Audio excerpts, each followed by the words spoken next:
Hello friends, this is Sanjay Purohit from Sanjay Study Center.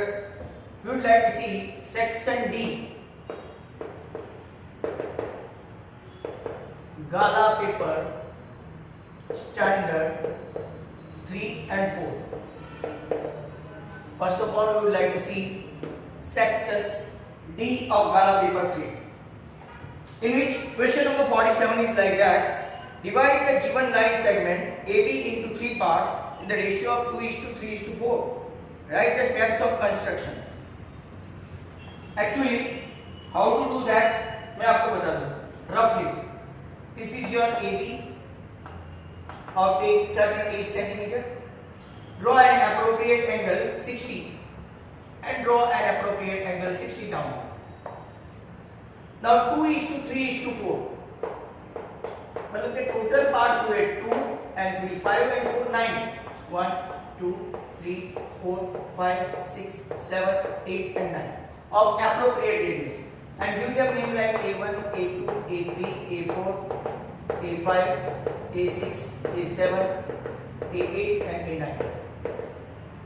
Similarly, 1, 2, 3, 4, 5, 6, 7, 8 and 9. This is what B1, B2, B3, B4, B5, B6, B7, B8 and B9. Now what to do? Total part 9. A से B9 को join करो, A9 से B को join करो, and now 2 parts जो है A2, इसमें कितना ऐड करोगे तो 9 होगा, तो 2 + 7 9, मतलब A2 से B7 ज्वाइन करो. A2 से B7, इसको नाम दे दो T. फिर 3 से नहीं, 2 and 3 5, तो A5 में कितना ऐड करेंगे, तो 5 and 4 9, तो B4. A5 के साथ किसको ज्वाइन करेंगे, B4. देन 2 and 3 4, 5 and 4 9, तो आपका A9 से हो गया आपका B तक, मतलब कि आपके ये 3 पार्ट 2:3:2 कितना हो गया 4. दस आपको अगर स्टेप्स लिखने हैं तो draw a line segment AB of around 8 to 9 centimeter. Then draw angle BAX, इसको नाम दो. Draw congruent to it angle ABY नाम दो. Now both of them are congruent, मतलब 60 60 बना सकते हैं. Take A as a center, A1 radius, A2 radius, likewise up to A8 A9. Similarly, you go on with B1, B1 B2 as B8 B9. Join A to B9, join B9 to B, then A to B7, A5 to B4, and this is how your construction is over. That was number 47. अब आपका question number 48. Draw a circle with the help of a bangle. मतलब कि bangle में आपको as such with the help of point या तो bangle से आपको एक कंस्ट्रक्शन करना है, मतलब कि ये आपने ड्रॉ कर दिया. से for example without taking any centre. फिर क्या करना है, टेक ए पॉइंट आउटसाइड, मतलब कि पहले 2 कॉर्ड ऐसे ज्वाइन करो. ये आपका AB, ये आपका CD.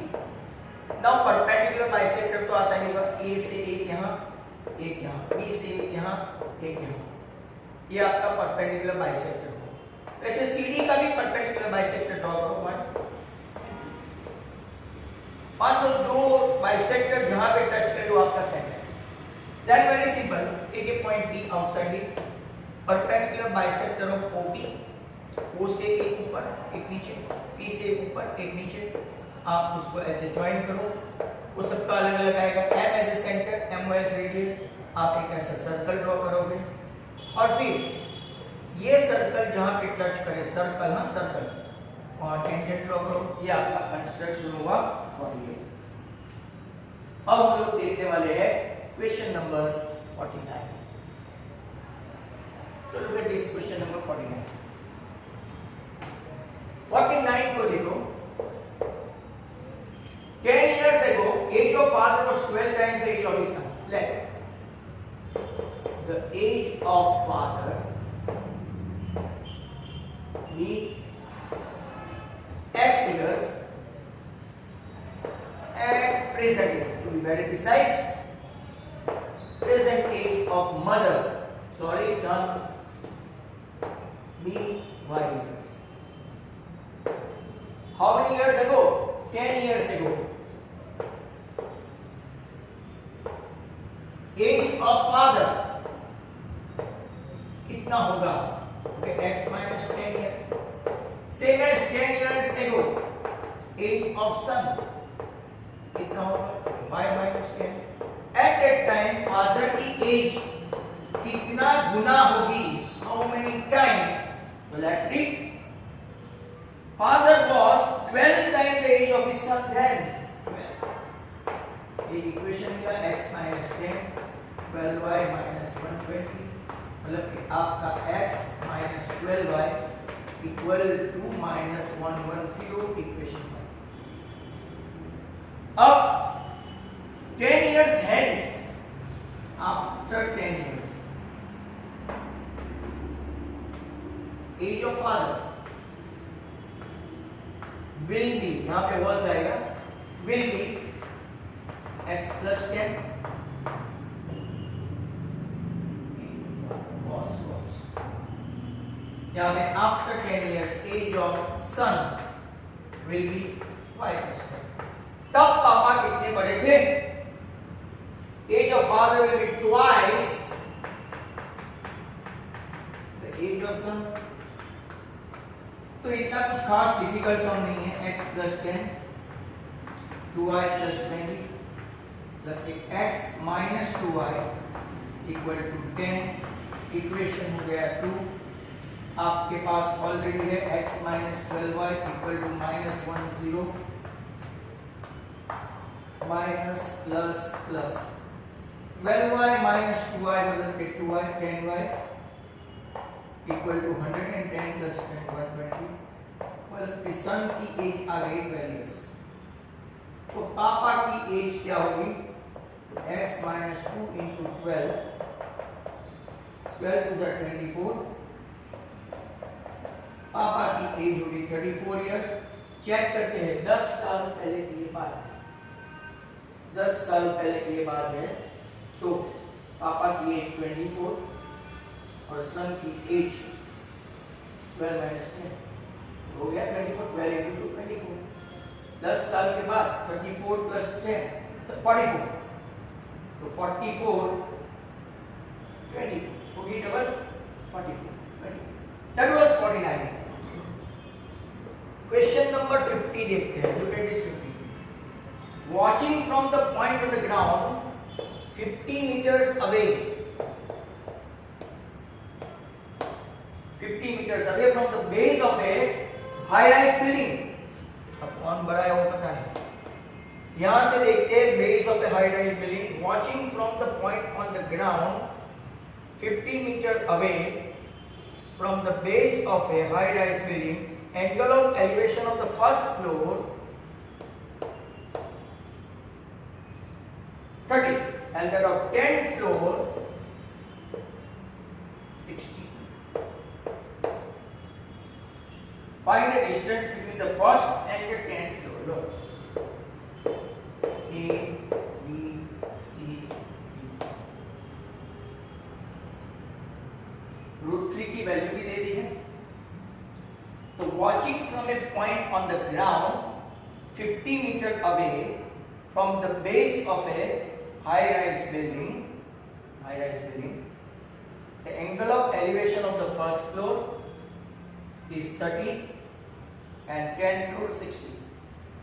चलो तो ये डिस्टेंस फाइंड करना है h. इसको ले लेते हैं x. तो पहले लेंगे इन ट्रायंगल ACD. आपका C हुआ 90, D हुआ 30. पहले छोटा लेते हैं. तो 10 30 equal to BC upon CD 1 upon √3 x upon 50. तो आपका आंसर आया x equal to 50 upon √3 meter. अब हमको तो h चाहिए. टू ट्रायंगल ACD लेते हैं. सॉरी यहाँ पे BCD.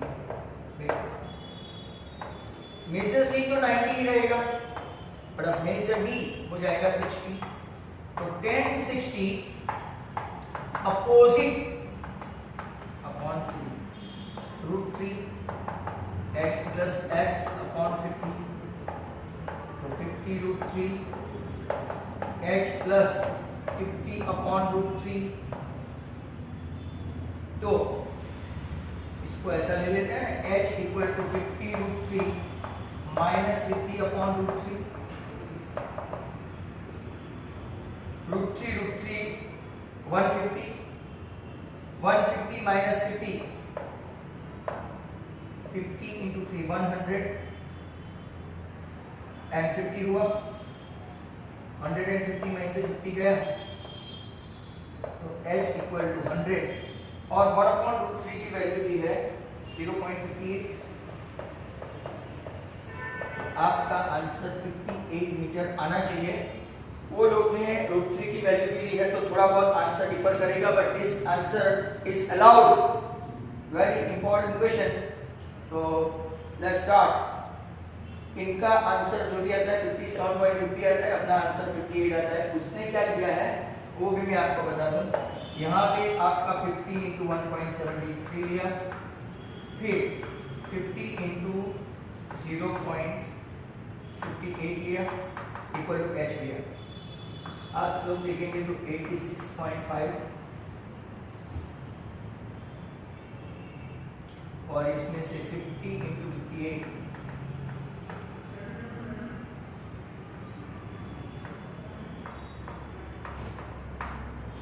तो h इक्वल टू यहाँ पे अगर आप देखेंगे तो 57.5 मीटर। तो आप ये भी ले सकते हो, ये मेथड भी वैलिड है। अगर कुछ नहीं दिया तो दोनों वैलिड है। नाउ 50 के बाद इंपॉर्टेंट सम हुआ ये भी। 50 के बाद यहाँ पे देखिए 51। A point on the level ground, angle of elevation of a top of a tower found to be such that its tangent is 5 upon 12, 10. When on walking 192 meters towards the tower, 192 meters towards the tower, तो इसका angle tangent 3/4, मतलब पूरी value ही दे दी है, right. Value tangent की value हमको find करना है height of the tower. यहाँ पे ट्रायंगल ABC में ये हाइट ऑफ द टावर है h, major B 90, measure C, value of 10C 3/2। तो लेते हैं 10C AB upon BC, we don't know what is that। 10C मतलब के 3/4, AB मतलब h और ये आपका x ले लेते हैं, ओके। मतलब कि आपका वैल्यू आया 3x इक्वल टू 4h, या तो h equal to 3/4x। Result one. Now, दूसरा ट्रायंगल है ABD, इसमें मेजर B 90 और मेजर D 10D 5/12। तो 10D equal to opposite upon पूरा एडजेसेंट। 10D मतलब कि इसकी वैल्यू है 5/12, पूरी वैल्यू दे दी है। AB क्या है h और BD क्या है x plus 190। 12h equal to 5x plus 960, 95 95 5 into 10। अब हमारे पास h की वैल्यू है, या तो आप ऐसा भी एक काम कर सकते हैं। देखो 4h इक्वल टू 3x है, हमारे यहाँ 12h है, तो multiply by 3 on both the side. 3 इधर 3 इधर 3, तो ये आपका हो गया 12h तो 9x। तो इंस्टेड ऑफ 12h हम लोग क्या लेंगे 9x,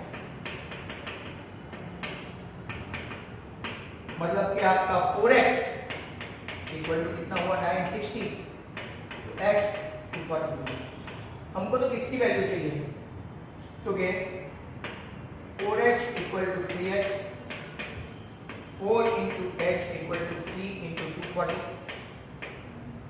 60 और 63 जा, तो इसकी हाइट आएगी 100 distance height of the tower अगर पूछा तो 180 मीटर और डिस्टेंस पूछा तो 240 मीटर।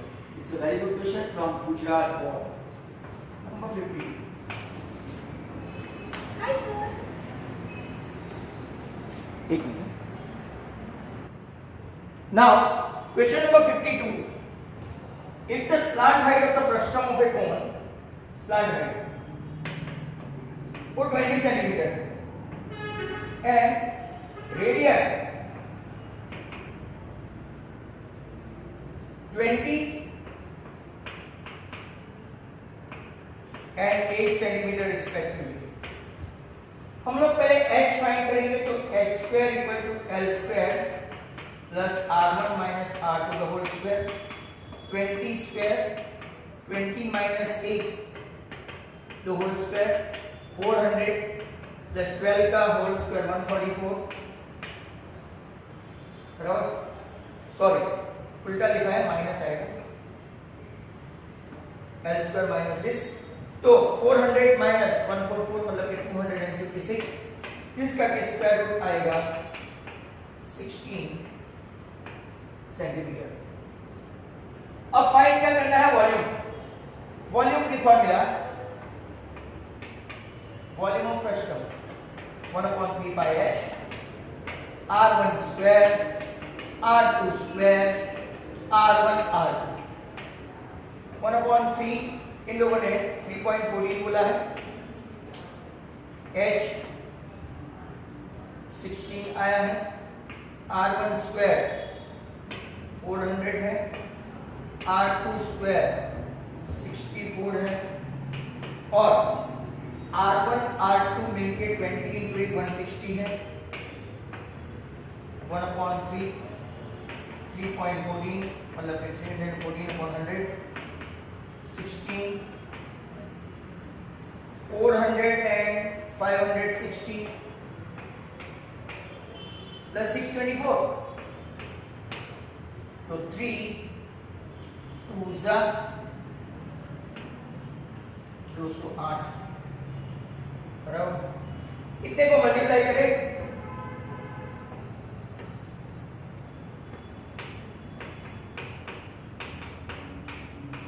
अपॉन 100, चलो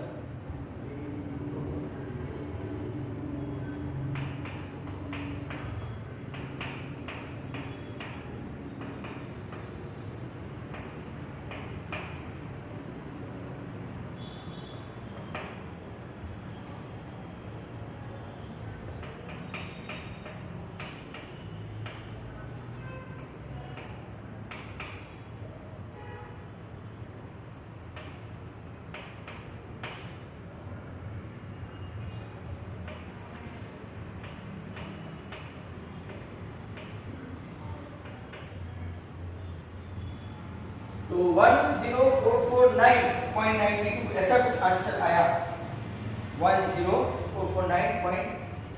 ये अपना कैलकुलेशन 10449.92 तो 10449.92 सेंटीमीटर क्यूब आंसर। ये था आपका 52, वेरी ऑर्डिनरी क्वेश्चन। पहले एल या स्लैंट हाइट से हम लोग हाइट फाइंड करेंगे, कॉन्सेप्ट ये है, और फिर वॉल्यूम का फॉर्मूला रखेंगे, इसका 1 मार्क होगा, यहाँ पे 1 मार्क होगा, इसका आधा मार्क होगा, बाकी का 1.5 मार्क, ऐसा करके कैलकुलेशन करते हैं। नेक्स्ट 152 के बाद 53 तो थ्योरम है। If a perpendicular is drawn from the vertex of a right angle, if a right angle to the hypotenuse and prove that triangle on both the sides of the perpendicular are similar to whole triangle to each other, मतलब कि actually ऐसा theorem है।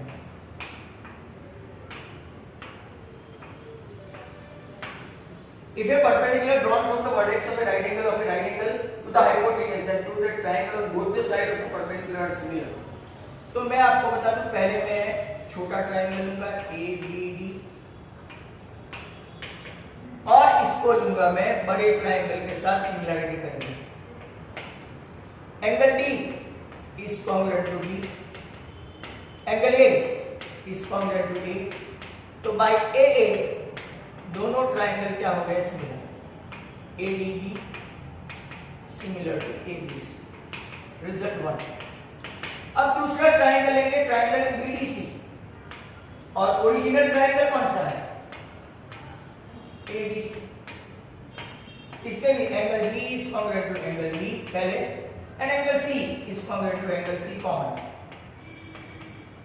तो by A A अगर आप देखेंगे कि triangle BDC is similar to triangle ABC, from result 1 and 2, if ADB is similar to ABC, BDC is similar to ABC, that means ADB similar to BDC. Done and understood? और अब 54, मतलब कि अगर आप लोग यहाँ पे देखेंगे तो थ्योरम एक भी जेन्युइन नहीं पूछा है। बी केयरफुल स्टैंडर्ड पेपर वालों, ABC and XYZ, ये number 54, they are similar, AD and XM altitude है, sorry, altitude, not meaning, altitude, ABC and XYZ respectively prove that to prove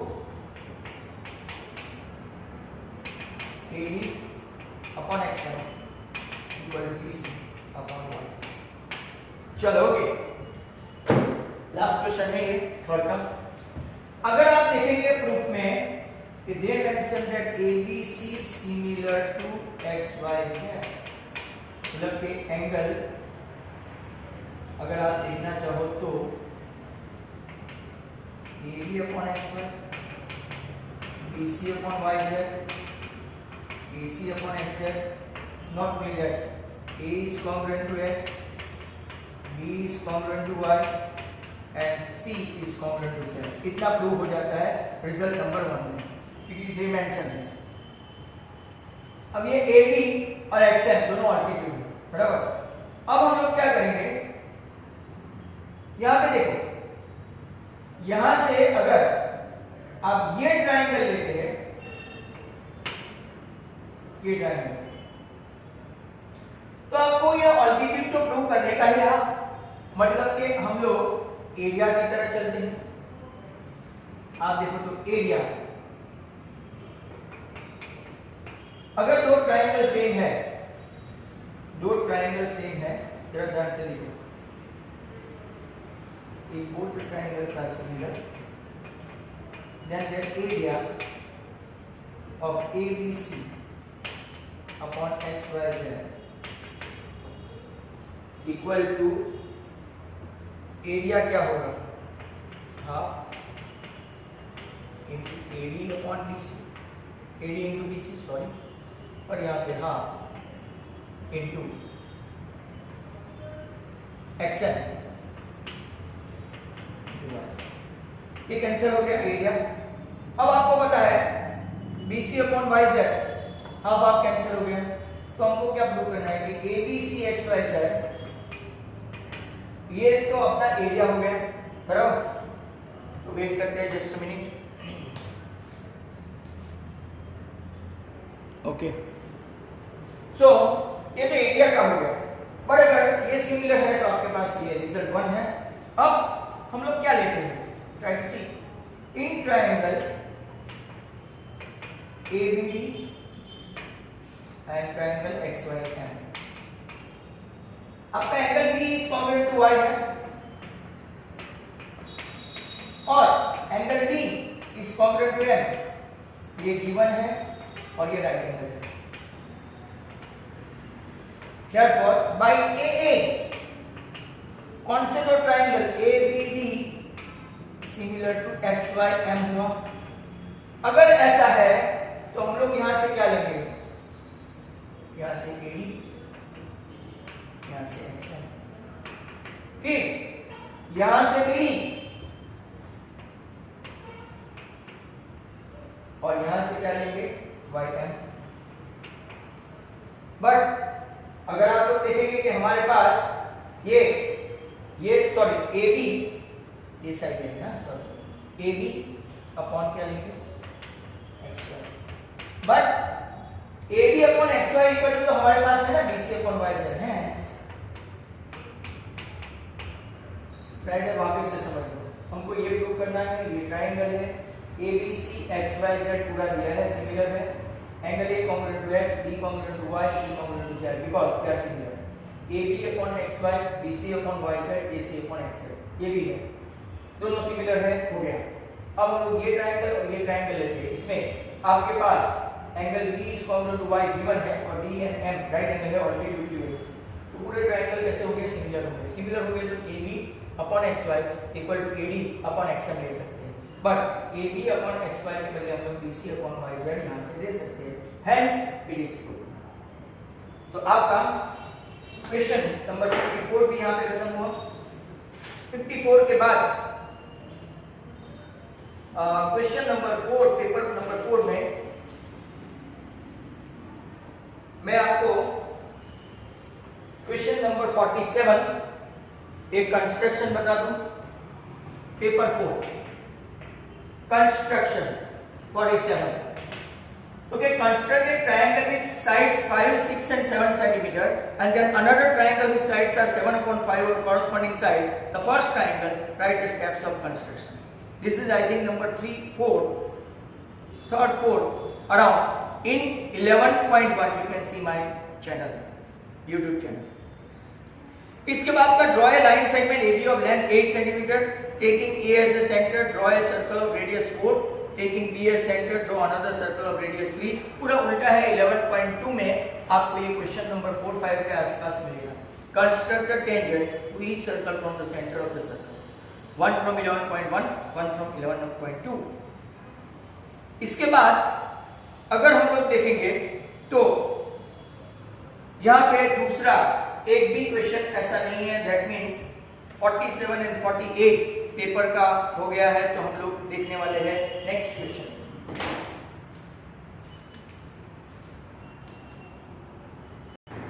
So remaining question we will see next time due to lack of time. Thank you very much for watching this video. In next video you will see up to 47, 48 like that.